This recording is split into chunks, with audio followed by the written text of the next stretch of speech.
Ricardo Guimarães. Doutor Ricardo, muito bom dia, prazer tê-lo aqui conosco nesta terça-feira. Bom dia, Marcelo, prazer é meu estar com você. Doutor Ricardo, como que a gente pode conceituar de uma maneira simples o que seja catarata, hein? Catarata, Marcelo, é uma opacidade progressiva que nós sofremos na lente natural dos nossos olhos. É um processo fisiológico que se desenvolve com o envelhecimento e que leva a uma perda progressiva da transparência dessa lente e, consequentemente, um embaçamento que prejudica a nossa visão. Faz parte do nosso desenvolvimento normal e como nossas rugas ou cabelos brancos, a catarata ela nos acomete a todos. Aí por volta dos 60 anos é que ela realmente compromete mais a qualidade de visão e exigindo uma intervenção geralmente cirúrgica para que a gente possa melhorar essa transparência. O que indica para o indivíduo que o problema que ele tem na visão pode ser catarata? O que vê uma pessoa com uma catarata desenvolvida? Curiosamente, como essa perda ela acontece de uma maneira muito progressiva e acompanhando o nosso próprio envelhecimento, na maioria das vezes nós entendemos que a catarata é uma perda produzida pelo lado sensorial, digamos assim. Então, com o envelhecimento, nós aceitamos algumas perdas e muitas vezes a catarata é identificada como tal.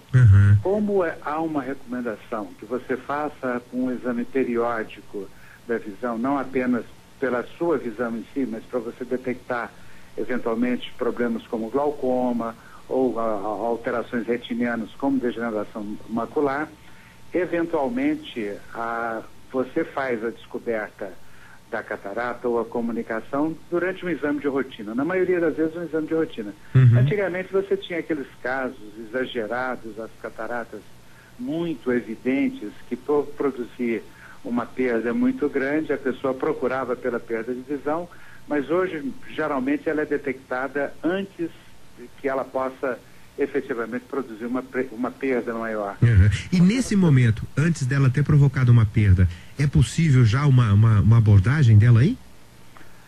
Você diz clínica, né? Uma abordagem clínica ou até cirúrgica mesmo, né? Existem propostas clínicas pouco eficientes e que não trazem grande melhora. A proposta hoje ela é cirúrgica por duas razões. Primeiro, hoje o resultado cirúrgico da catarata, ele atingiu a níveis de segurança e de qualidade de recuperação próximo daquilo que você poderia considerar ideal em medicina, ou seja, não apenas você tem uma recuperação imediata, normalmente no mesmo dia da cirurgia você já está utilizando a sua visão, como também a segurança da cirurgia é muito grande, é muito difícil você encontrar uma complicação em cirurgia de catarata, e quando encontra, geralmente há uma explicação de uma razão qualquer, algum ponto que foi deixado a descoberto para provocar aquela alteração. Mas o melhor da cirurgia da catarata é que o cirurgião tem condições de, ao fazer o cálculo do grau da lente durante a cirurgia, proporcionar ao paciente uma correção total do grau que a pessoa eventualmente utilizava, e normalmente depois de 60 anos de idade, ou você usa óculos ou para longe ou para perto, geralmente para as duas situações. E esse é o grande prêmio que o cirurgião pode dar ao paciente. O que acontece é que nem sempre esse prêmio da independência total do óculos acontece, e aí entra em cena outras oportunidades. Desculpe a inocência da pergunta, doutor Ricardo, mas se todos teremos mais cedo ou mais tarde catarata e as técnicas cirúrgicas tão boas, pode-se operar preventivamente todo mundo, ou é preciso que a doença se instale para fazer a operação, inclusive com a utilização da lente suplementar? Os americanos, principalmente o pessoal numa posição, alguns cirurgiões são mais agressivos nessa indicação, E você tem propostas de cirurgiões que dizem que após os 40 anos de idade, como você, independente da perda da catarata, você tem perdas também da qualidade de visão, e as novas lentes intraoculares, elas compensam essas perdas do envelhecimento.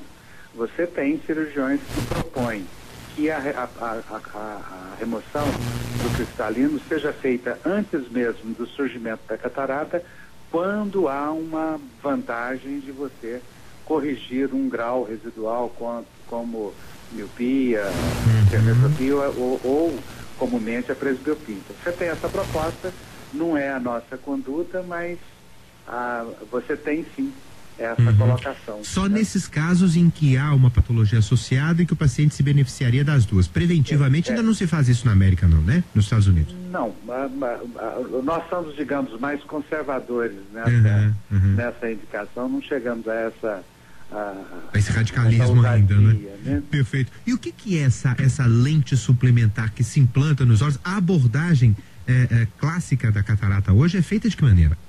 A abordagem clássica da catarata é você remover a catarata e colocar um implante intraocular.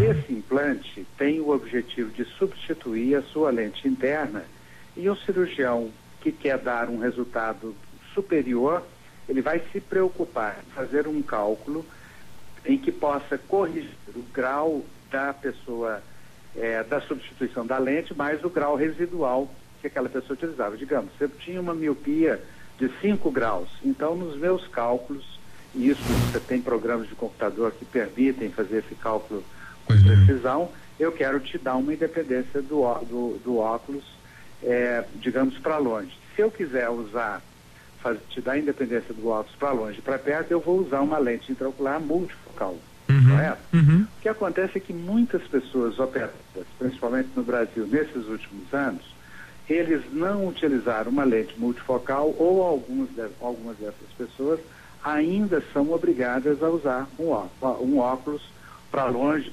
para os dois. Para essas pessoas, você pode usar essa lente suplementar, que é colocada como uma lente de contato, mas ela é colocada internamente no olho, ela fica aí definitivamente, e ela vai te dar visão multifocal e, na maioria das vezes, para te dar uma correção asférica, que é uma coisa que te dá uma qualidade melhor de visão, principalmente à noite. Eu queria só te fazer uma colocação, Marcelo, que as pessoas idosas, que são normalmente as pessoas operadas de catarata, e que são dependentes do uso de óculos, tanto para longe quanto para perto, isso produz impacto na qualidade de vida da pessoa. Isso é muito bem demonstrado, mas em algumas situações nós temos inclusive uma indicação médica para essa correção, porque a visão é o grande balizador do equilíbrio das pessoas, principalmente as pessoas idosas. As pessoas idosas geralmente acordam à noite, têm uma frequência, principalmente os homens, eles têm uma necessidade de ir ao banheiro mais vezes. Isso normalmente é feito num ambiente sem escuridão, nem sempre com a luz apagada. Eventualmente você quer identificar um medicamento à noite e não tem os seus óculos à mão. O que acontece? Duas coisas. Primeiro, o número de quedas é grande nos idosos e a visão está envolvida em 40% desses casos. E o uso de medicação sem que você possa identificar corretamente um óculos é outra causa de problemas, de doenças ou de acidentes em casa, só para reforçar como é importante você poder dar para essas pessoas idosas uma boa visão, tanto de longe quanto de perto, né? E é essa a proposta dessa lente que nós chamamos de segunda chance. Ok, e ela já pode ser abordada dessa maneira logo que se identifica o começo de uma catarata, ou é preciso que o cristalino seja mais comprometido para justificar a cirurgia? O grande indicador para nós é o prejuízo visual causado, porque além da catarata você tem outras causas associadas. Se você tem perda de visão, a catarata às vezes não é nenhum grande envolvido, mas se você pode melhorar a qualidade dessa pessoa com a cirurgia, não há nenhum problema em você fazer essa remoção mais precoce do cristalino e dar para essa pessoa uma indicação. Aliás, nesses casos onde o paciente quer uma correção de miopia ou hipermetropia, ela usa óculos e ela já tem mais de 40 anos, Normalmente nós abordamos muito mais a lente, fazemos essa cirurgia, propomos uma cirurgia convencional a laser, que é a mais comum, mas que para pacientes idosos não é a mais indicada. Perfeito. O doutor Ricardo Guimarães, oftalmologista, diretor do Hospital de Olhos, é sempre um prazer tê-lo conosco, aprendemos mais uma vez muito com essa entrevista. Bom dia para o senhor, até a próxima oportunidade, viu? Obrigado, Marcelo, bom dia. Nós é que agradecemos. São agora 10h57. Em instantes você acompanha conosco mais uma edição do Repórter CBN. CBN Belo Horizonte.